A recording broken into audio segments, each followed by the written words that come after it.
आज की गणित के कक्षा में मेरे प्यारे बच्चों का स्वागत है। आज हम एक बहुत महत्व चीज के बारे में पढ़ने जा रहे हैं। वह चीज क्या है बच्चों? वह चीज कैलेंडर है। ये जो कैलेंडर है हर जगह पे पाया जाता है। आप लोगों के स्कूल में, घरों में, आपके पापा मम्मी के ऑफिस में, हर जगह पे कैलेंडर आपको पाया जाएगा। या कि मंदिर में, मस्जिद में, हर जगह पे आपको कैलेंडर पाया जाएगा। तो ये कैलेंडर का क्या उपयोग है, इसे कैसे इस्तेमाल करेंगे, आज के क्लास में हम देखेंगे। ये शुरू करने से पहले हम समझ लेते हैं, जैसे एक इंद्रधनुष में 7 रंग होते हैं, उसी प्रकार एक सप्ताह में यानी कि एक हफ्ते में भी 7 दिन होते हैं। तो एक दिन क्या है और ये सप्ताह के दिनों के नाम के बारे में भी हम आज देख लेते हैं। तो पहले ये जो दिन है, 7 दिन है एक सप्ताह में, हर एक दिन को एक अलग अलग नाम दिया गया है, वह भी आज हम देख लेते हैं। तो हमें पहला जो दिन देखते हैं वह सोमवार है। उसको इंग्लिश में मंडे कहा जाता है। दूसरा जो दिन है उसको मंगलवार कहते हैं और उसको ट्यूसडे कहा जाता है अंग्रेजी में। तीसरा जो दिन है वो बुधवार है, उसको कहा जाता है वेडनेसडे। ज्यादातर हमारे जो भी स्कूल है, ऑफिस है, मंडे के दिन पे वापस सप्ताह में शुरू करता है। तो मंडे से हमारा सप्ताह शुरू होता है। सोमवार, मंगलवार, बुधवार के बाद हमारे पास बृहस्पतिवार यानी कि थर्सडे का दिन होता है। और उसके बाद आता है हमारा शुक्रवार, जो है फ्राइडे, इंग्लिश में फ्राइडे कहते हैं। उसके बाद आता है शनिवार, सैटरडे और रविवार जो संडे है। तो संडे के दिन ज्यादातर हर जगह पर छुट्टियां होती है। रविवार के दिन पे हर ऑफिस में, स्कूल में ज्यादातर छुट्टियां मनाई जाती हैं। रविवार के दिन, संडे, और मंडे के दिन वापस ऑफिस, स्कूल शुरू होता है। ठीक है, तो ये है दिनों के नाम। अभी एक दिन क्या है, एक दिन क्यों होता है, किस लिए हमने हर एक दिन को एक नाम दे रखा है, वह सब हम समझने की कोशिश करेंगे। और आज के क्लास में आप कैलेंडर कैसे पढ़ना है, आज कौन सा दिन है, कैसे देखना है, कौन सा महीना है देखना है, वह सब सीखेंगे। ठीक है बच्चों, तो मैं यहाँ पे देखिए आपको एक चीज दिखा रही हूँ, आप पहले वह समझ लीजिए। ठीक है, तो बच्चों यहाँ पे हम देख सकते हैं कि यहाँ पे पृथ्वी है। यह जो नीले रंग में है, ब्लू कलर में है, वह क्या है? वह हमारे पृथ्वी है। यहाँ पे देखिए पृथ्वी दो चीज करती है। ये जो जो चीज है, हर सेकंड में, हर एक मिनट में ये चीज होती रहती है। क्या है ये? यहाँ पे हमारा पृथ्वी घूम रहा है, परंतु आप देख सकते हैं दो तरीके से घूम रहा है। यहाँ पे देखिए पृथ्वी अपनी धुरी पे, ये जो यहाँ पे हरे रंग का एक लाइन है, लकीर खींच रखी है, उसको क्या कहते हैं? धुरी है। यानी कि जो पृथ्वी का जो एक्सिस है उसको धुरी कहा जाता है। तो पृथ्वी अपनी धुरी पर घूर्णन करते हुए 24 घंटे बीत जाता है। तो पृथ्वी क्या करती है? पृथ्वी जो है अपने एक्सिस में यानी कि अपने धुरी पर घूमती है। उसके वजह से क्या आता है? दिन होता है, रात होता है, दिन होता है, रात होता है। आप देख सकते हैं कि जब पृथ्वी सूर्य के नजदीक होती है, जिस जगह पे नजदीक होती है वहां पे सूर्य की रोशनी पड़ने के कारण वहां पे दिन, और दूसरी तरफ में रात आती है। ये इसको कहते हैं अंग्रेजी में रोटेशन। तो यहाँ पे घूर्णन हो रहा है। और यहाँ पे एक और चीज आपने देखी, जो सूर्य है वह एक ही स्थान पर है, और उसके सराउंडिंग में, उसके घूमते हुए जो सूर्य को सेंटर में रखा है, और उसको कौन घूम रहा है? हमारा जो पृथ्वी है उसको घूम रहा है। इसको कहा जाता है रेवोल्यूशन। इसके वजह से ही मौसम आते हैं, यानी कि धूप आती है, समर आता है, फिर बारिश का मौसम आता है, सर्दी का मौसम आता है। जो सीजन्स है इसके वजह से ही होता है।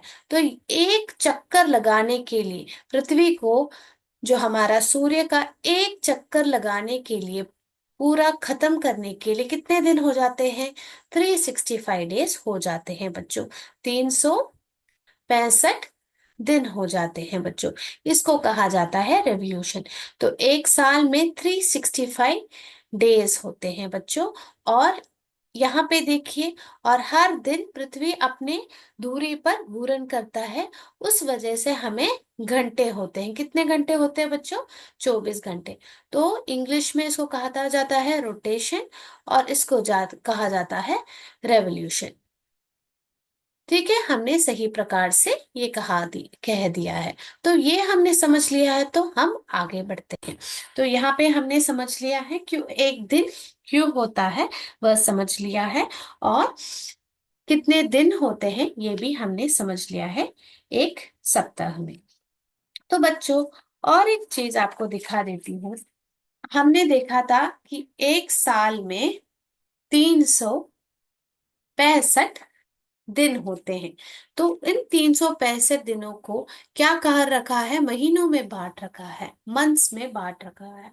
तो पूरे जो मंथ है, 12 मंथ है। जनवरी, फरवरी, मार्च, अप्रैल, मई, जून, जुलाई, अगस्त, सितंबर, अक्टूबर, नवंबर, दिसंबर करके 12 महीनों में बांट रखा है। जनवरी से शुरू होके दिसंबर पे खत्म होता है। तो दिसंबर 31 पे, 31 के दिन के बाद वापस कब शुरू होता है? 1 जनवरी शुरू होता है। तो अभी कौन सा साल चल रहा है बच्चों? अभी कौन सा साल चल रहा है? 2025 चल रहा है, यानी कि 2025 चल रहा है।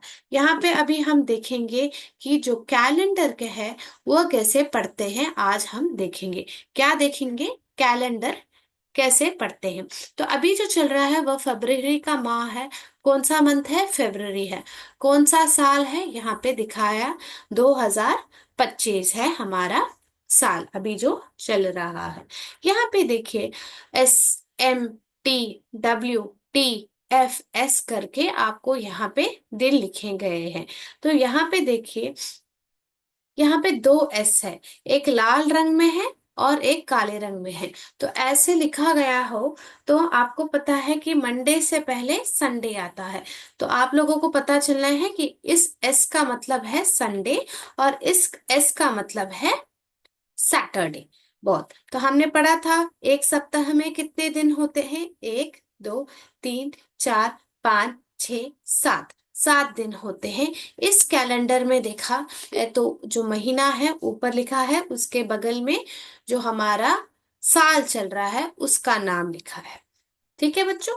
तो यहाँ पे फिर देखा है पहले, यहाँ पे हर एक स्तंभ के ऊपर क्या लिखा है?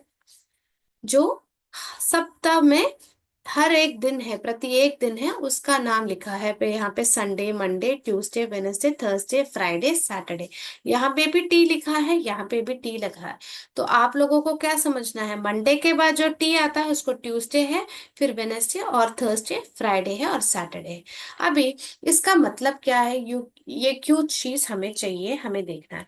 अभी आपसे कहा गया है कि आप 10 जनवरी को हम बाहर गए थे, तो कौन से दिन में आप बाहर गए थे आपको दिखना है। तो आप कैसे देखेंगे?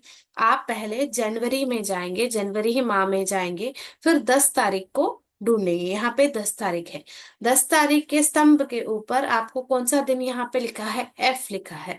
एफ का मतलब वहां पे फ्राइडे था। तो 10 तारीख, जनवरी का जो 10 तारीख है वह कब था? फ्राइडे को था। ठीक है बच्चों, कब था? फ्राइडे, यानी कि शुक्रवार का दिन था। ठीक है। अगर आपको पूछा गया तो हमारा जब रिपब्लिक डे है वह कब है? 26 तारीख को है। 26 तारीख कौन सा दिन है? अगर आपको स्कूल की छुट्टी होगी क्या देखना है, तो आप कैसे देखेंगे? यहाँ पे 26 जारी ढूंढ निकालेंगे, और आप क्या देखेंगे? उसके स्तंभ पे सबसे ऊपर क्या लिखा है? यहाँ पे संडे है, क्योंकि संडे के बाद मंडे आता है। तो 26 तारीख कब है जनवरी का?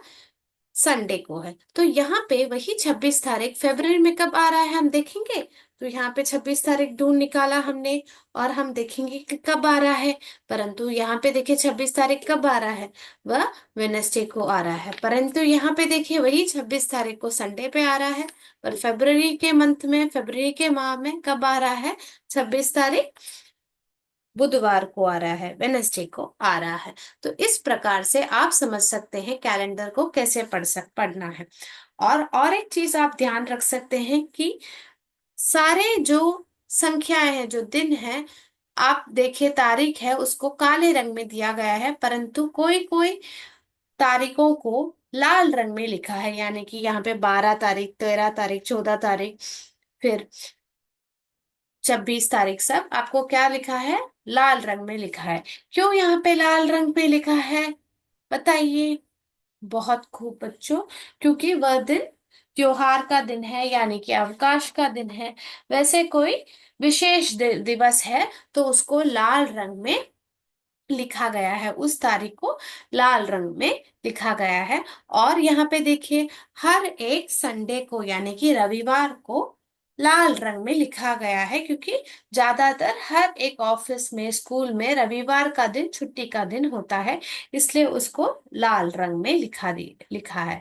तो मेरे प्यारे बच्चों को एक दिन में कितने घंटे हैं समझ में आ गया। हमें क्यों एक साल में 365 डेज होते हैं, यानी कि 365 दिन होते हैं एक साल में, वह भी हमने देख लिया। एक सप्ताह में कितने दिन होते हैं वह भी हमने देख लिया। ठीक है बच्चों। और एक कैलेंडर को कैसे पढ़ते हैं हमने वह भी देख लिया। तो आज हमने इतना सीखा है। फिर अगले क्लास में हम एक शताब्दी के बारे में देखेंगे, एक दशक के बारे में देखेंगे, और एक अधिवर्ष के बारे में हम देखेंगे, यानी कि लीप ईयर के बारे में देखेंगे। तो आज का क्लास यहाँ पे समाप्त करते हैं बच्चों।